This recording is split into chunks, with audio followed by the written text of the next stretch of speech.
김승환 전 교육감 페북글. 알아야 할 헌법 및 법률 용어. 저는 언론, 신문, 방송에 나오는 기사나 각종 매체에 실리는 칼럼을 읽다가 한숨을 쉬는 때가 있습니다. 그것은 헌법 및 법률 용어를 몰라도 이 정도로 모르나 하는 암담함 때문입니다. 무엇보다 걱정스러운 것은 그런 용어들을 우리 아이들이 읽다가 그것이 올바른 표현이라고 여길 수도 있다는 것입니다. 아래에서 몇 가지 짚어보기로 하겠습니다. 과반수 이상의 찬성 과반수라는 용어를 쓰는 것으로 마무리되는 것입니다.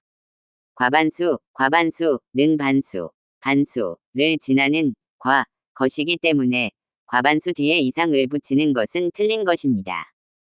100명이 재적인원인 경우에 반수는 50이고 50일부터는 반수를 지난 수, 즉 과반수가 되는 것입니다.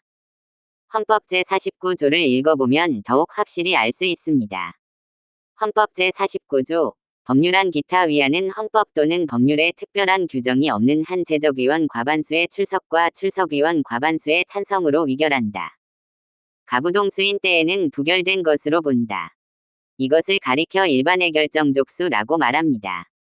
헌법 제49조의 두 번째 문장, 제49조 제2문, 가부동수인 때에는 부결된 것으로 본다.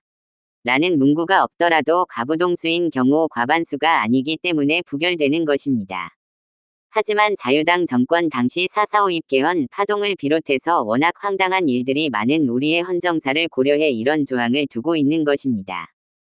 이런 조항을 가리켜 주의적 규정이라고 부릅니다.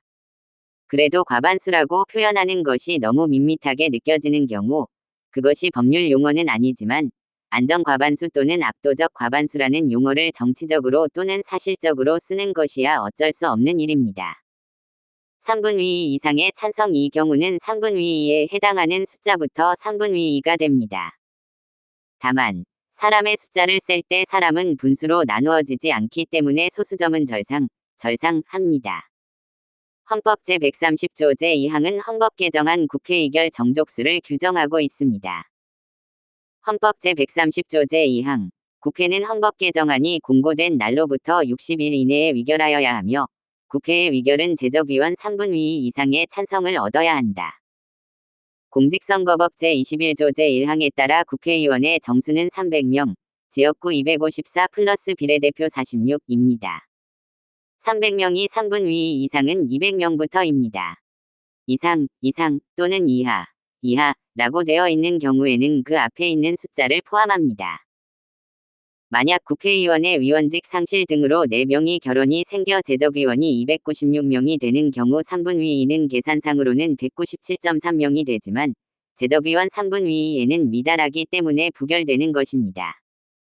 4.4.5입의 공식을 적용하면 197이 3분의 2가 되지만 사람은 4.4.5입을 할 수 없으므로 이 경우 3분의 2는 198명부터입니다.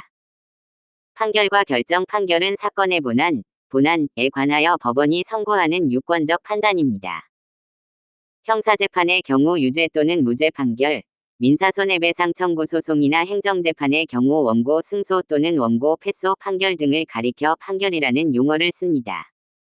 가끔 가처분 신청에 대한 법원의 판단을 가리켜 판결이라고 말하는 사람들이 있습니다. 가처분 신청에 대한 법원의 판단은 사건의 본안에 대한 판단이 아니므로 판결이 아니라 결정이라고 말합니다. 공무원이 징계처분을 받고 법원에 징계처분 무효 확인 청구해소를 제기했을 경우 판결이 선고되기까지 시일이 많이 걸리고 그 사이에 회복하기 어려운 손해가 발생할 우려가 있을 경우 원고인 공무원은 징계처분 효력정지 가처분 신청을 합니다. 이때 법원이 내리는 판단을 가리켜 결정이라고 합니다.